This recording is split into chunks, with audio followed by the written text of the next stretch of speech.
Cable hosts join comedians in trashing Trump after London attacks. Bloody images, crude jokes, obscene language, extreme rhetoric, these are becoming part of our daily media diet. For comedians and commentators in the Trump era, it's another day at the office. Sometimes they pay a price, but more often than not they just carry on. Now the president often mixes it up, especially on Twitter, and sometimes generates controversy. He did it by going after London's mayor after the latest British terror attack, and by undercutting his Justice Department's appeal on his travel ban. That, the climate decision and just about everything else is fair game for journalistic scrutiny and criticism. But then you have CNN host Reza Aslan, who seethed with contempt in a tweet calling Trump a piece of a stain on the presidency and an embarrassment to humankind. And nothing happened.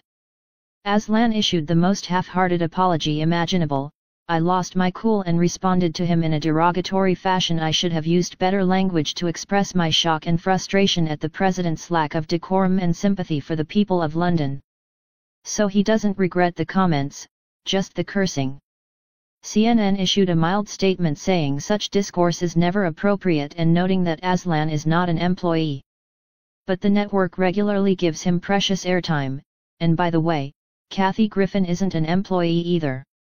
Griffin, after CNN dropped her over the bloody Trump mask, changed her tone. Having offered what sounded like a heartfelt apology, she held a tearful news conference, attacked the First Family for trying to ruin my life forever and said she felt her career was over. How is that the president's fault for tweeting that she should be ashamed of herself? Didn't she sabotage her own career?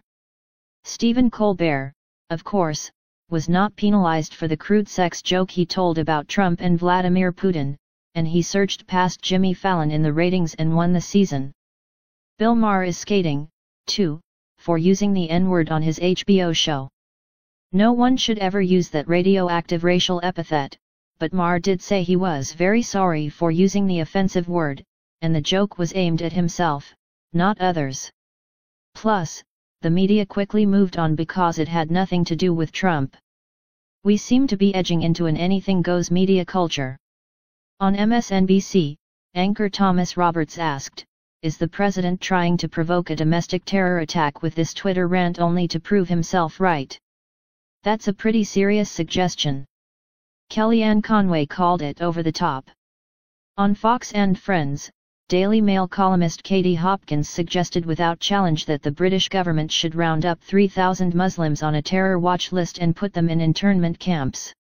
Later in the show, CO host Clayton Morris said that on behalf of the network, "I think all of us find that idea reprehensible here at Fox News Channel. But these days each transgression and backlash fades into the next. We're becoming inured to the outrageous."